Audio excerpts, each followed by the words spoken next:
Canada is holding the stronger hand as the dairy fight with Donald Trump escalates, with Ottawa leaning on a $20 billion market, Bill C-202, and a July 1, 2026 review to keep U.S. pressure in check.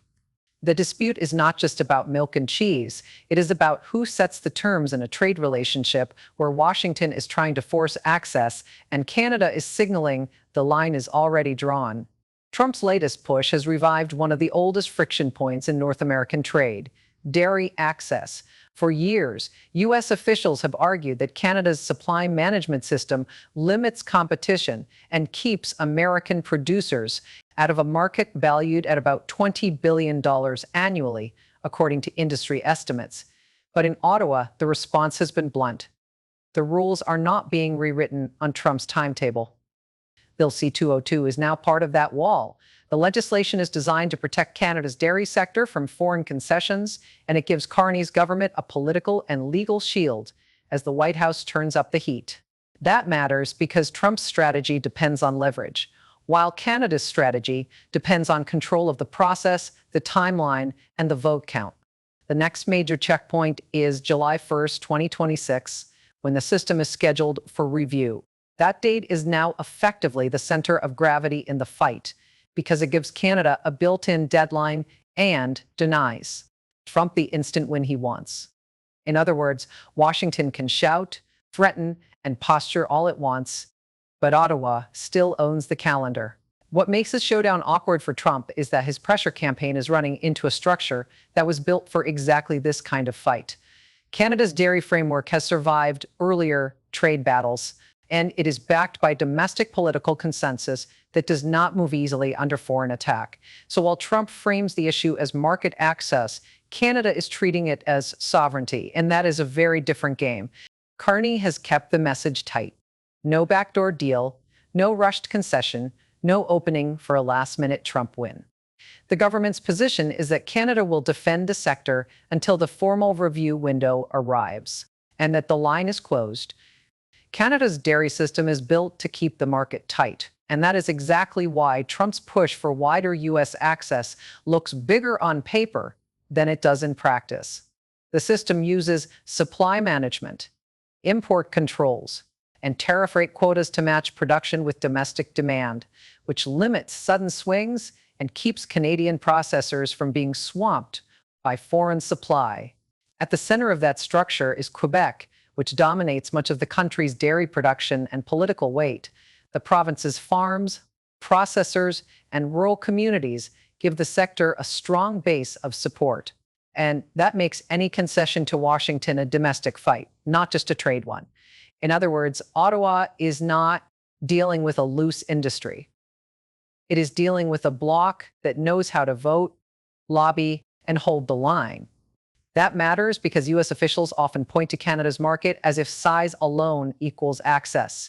On paper, the numbers look tempting: millions of consumers, high per capita dairy consumption, and a premium market for cheese, butter, and milk ingredients. But the real-world opening is narrow because access depends on quota allocations, licensing rules, and product categories that are already spoken for. Before most of the American exporters even get a shot, the gap between headline access and actual access is where the whole fight gets messy. Canada can say the market is open in a legal sense while still controlling who gets in, how much gets in, and under what terms. That is why U.S. producers complain about barriers that are not always obvious to casual observers, but are very real to anyone trying to ship product across the border. Quebec's influence also makes the system politically sticky in Ottawa. Any move that weakens supply management risks backlash from a province that treats dairy as both an economic engine and a protected symbol of rural stability. Carney's government knows that opening the door too far would not just anger farmers, it would hand Trump a win that could ripple through a much larger domestic coalition. So the U.S. argument runs into a simple reality: market access is not the same as market control. Canada's framework gives Washington a talking point, but it does not hand over the keys. That is why Trump's pressure campaign keeps running into the same wall, and why Ottawa can afford to look calm while the White House starts sounding more and more like it is trying to gaslight the scoreboard. The structure is also designed to make foreign pressure look louder than it is. Canada can point to formal commitments, quota schedules, and existing trade rules while still preserving the core of the national system at home. The result is a setup where Washington can claim the market is huge, but Canadian regulators decide how much of that market is actually available to outsiders. For Trump, that is the trap. For Canada, it is leverage, and the quota trap is the core fight. Canada is forcing Washington to play defense as Trump's dairy push runs into congressional pressure, industry lobbying, and a tightening review clock ahead of the July 1, 2026 deadline. In Washington, the reaction has been fast, loud, and mostly aimed at squeezing concessions before Ottawa gets to the table. Trump has kept up the public pressure, casting Canada's dairy system as a barrier that still needs to be cracked open. But inside Washington, the message is less victory lap and more scramble, with lawmakers from farm-heavy states and trade hawks urging the administration to show results before the next formal review window. That is the political trap here. Trump needs a win, and he needs it before the calendar makes him look like he got outplayed. Congress is not exactly sitting this one out. Members who want stronger U.S. access to the Canadian market have been pressing the White House to demand more than symbolic language, arguing that any deal without measurable quota gains would be a bad look for American producers. The pressure is coming from both sides of the aisle. In the usual Washington way, one group wants a headline, another wants a deliverable, and nobody wants to be the one explaining why the toughest trade stance ever ended in a shrug. Industry is pushing just as hard. U.S. dairy groups and allied agribusiness lobbyists have been making the case that Canada's system may look open in legal terms, but still leaves American exporters boxed out in practice. Their argument is simple and very on brand for Washington. If the border is technically open, but the shelf is still closed, then the policy is just gaslighting with paperwork. That lobbying campaign matters because it is shaping the kind of concessions Trump can realistically demand. Trade officials know the optics are bad if they go into the review empty-handed. So the White House is under pressure to show it can extract something concrete, whether that means larger quotas, looser licensing rules, or a cleaner path for specific product categories. In other words, the administration is trying to turn political noise into leverage before Ottawa decides what, if anything, it is willing to move. But the harder Washington pushes, the clearer the limits become. Canada has already signaled that it understands the playbook and it is not reacting like a cornered player.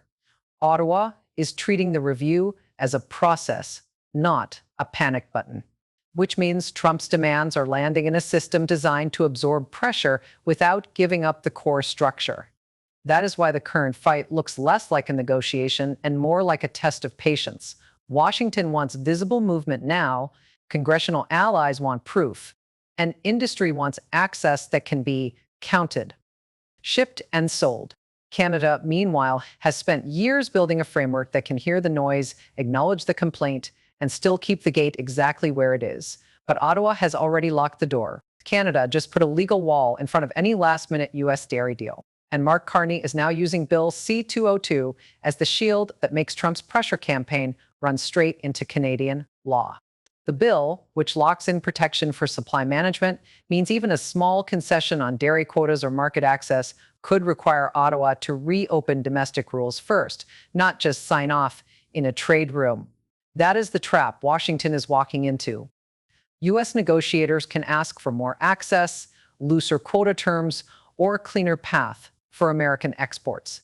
But Canada cannot simply hand those over without colliding with legislation that was designed to make dairy access politically and legally hard to unwind. In plain English, Trump can demand all he wants, but Carney does not have a magic switch to flip. Bill C-202 matters because it does more than signal support for farmers. It hardens the framework around Canadian dairy policy by tying the government's hands on future concessions, which means any move that looks like a meaningful opening could face immediate legal and political scrutiny at home. That is exactly why Ottawa has been able to keep Washington in a holding pattern while still looking calm on the surface. For Carney, the value of that setup is obvious. He gets to tell domestic producers that Canada is not bargaining away the system under pressure, while also forcing the White House to confront the fact that the easiest concession is now the one Canada is least able to make. The result is a negotiating lane where Trump's team can push, but every push risks exposing how little room there actually is. The politics are just as tight as the law. Any deal that appears to weaken supply management would hand critics in Canada a ready-made attack line, especially in Quebec and among farm groups that see dairy as a protected sector, not a bargaining chip. That is why Ottawa is treating the issue less like a trade sweetener and more like a domestic fault line that could crack fast if handled badly. From Washington's side, that creates a bad look either way. If Trump comes back empty-handed, it reads like another bluff that ran into Canadian resistance. If he gets something small, it may not be enough to satisfy U.S. lawmakers or producers who wanted a real breakthrough, not a cosmetic tweak dressed up as a win. And that is where the whole thing gets nasty for the White House. The legal barrier in Canada does not just limit the size of a possible concession. It changes the terms of the fight by making every dairy ask look like a demand to rewrite Canadian law on the fly. Even a small tweak could trigger backlash. Canada is widening the fight beyond dairy, and that is where the leverage starts to look a lot bigger than one market access dispute. As Ottawa hardens its position ahead of the next round of talks, the real pressure point is North American supply chains, where autos, parts, food, and industrial inputs move across the border in a daily loop that Trump cannot bully without creating collateral damage. That matters because the United States does not just import Canadian dairy politics. It depends on Canadian production in sectors that keep factories running. Automakers on both sides of the border rely on tightly timed shipments of steel, aluminum, components, and finished parts. And even a short disruption can ripple through assembly lines in Michigan, Ontario, and beyond. In other words, if Trump wants to turn this into a bigger trade war, he's not just poking a farm lobby, he is risking a chain reaction. For Canada, that is the opening. Ottawa can frame the dispute as a test of whether Washington wants stable industrial policy or another round of tariff theater.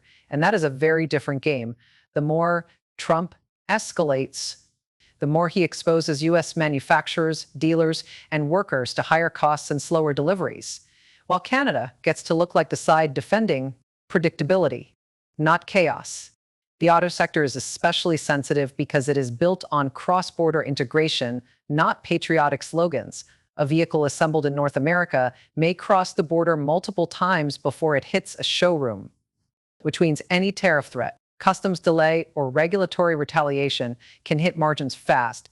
Industry officials have long warned that the real damage from trade shocks is not the headline tariff rate, but the way it gums up investment decisions and forces companies to hedge instead of expand. That is why Trump's dairy push is starting to look less like a narrow negotiating tactic and more like a broader pressure campaign with real industrial downside. If Washington tries to squeeze Canada on one protected sector, Ottawa has every reason to respond by pointing to the sectors where American dependence is deeper and the political pain is wider. And unlike dairy, where Trump can pretend the issue is symbolic, autos and supply chains hit the U.S. economy in ways and that show up fast in prices, production, and jobs. There is also a strategic problem for Trump here. The more he escalates, the more he risks turning Canada into the more disciplined player in the room. Carney's government can keep talking about rules, stability, and legal limits, while U.S. threats start to look improvised and reactive, which is exactly the kind of optics Washington does not want. That is especially true if the White House tries to widen the fight into other sectors and ends up giving Canada a cleaner argument that it is being forced to diversify and that diversification is already underway. Canadian policymakers and businesses have spent years reducing dependence on the U.S. market where they can, building alternative trade links and looking for more room to maneuver.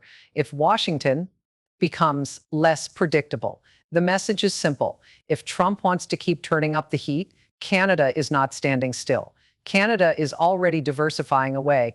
Canada is leading this trade fight with law, diversification, and political discipline, while Trump is left with fewer clean ways to hit back without hurting U.S. industry. That is the basic math now. and it is why Ottawa's position looks stronger as the dispute moves toward the next phase.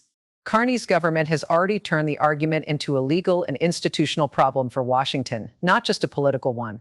That matters because Trump can threaten, posture, and test the edges. But he cannot easily force a Canadian concession if the response is locked into statute, regulatory process, and cross-border coordination. In practice, that gives Ottawa time, structure, and a much better defensive lane than the White House has on offense. The bigger play, though, is not just defense. Canada is using the pressure to accelerate diversification, which means more trade exposure spread across Europe, Asia, and other partners that do not change the rules every election cycle, that reduces the leverage Trump thinks he has, because every round of escalation makes Canada a little less dependent and a little harder to corner. This is where the optics flip on Washington. If Trump keeps pushing, he risks looking like the side that is improvising retaliation, while Canada looks methodical, rule-bound, and prepared. That is a bad look in any trade dispute. But it is especially ugly when the other side can point to legal protections, industrial interdependence, and a broader export strategy already in motion. Trade experts say that kind of positioning is not accidental. Canada is not trying to win a shouting match. One North American trade analyst said, it is trying to make retaliation expensive, slow, and politically messy for the United States. That is the whole game, not dramatic speeches, but structural advantage. Trump still has options, but they are limited and increasingly self-defeating. He can widen tariffs, threaten more sectors, or try to squeeze politically sensitive industries. Yet each move raises costs for U.S. buyers, manufacturers, and workers before it changes Ottawa's behavior. In other words, the retaliation menu exists, but most of the items come with a bill attached. That is why the next move matters so much. Canada has already shown it can absorb pressure, answer with law, and keep building alternatives while Washington reaches for leverage. Trump can still escalate, but the more he does, the more he risks proving that Canada is the side setting the pace. The next move decides the trade war,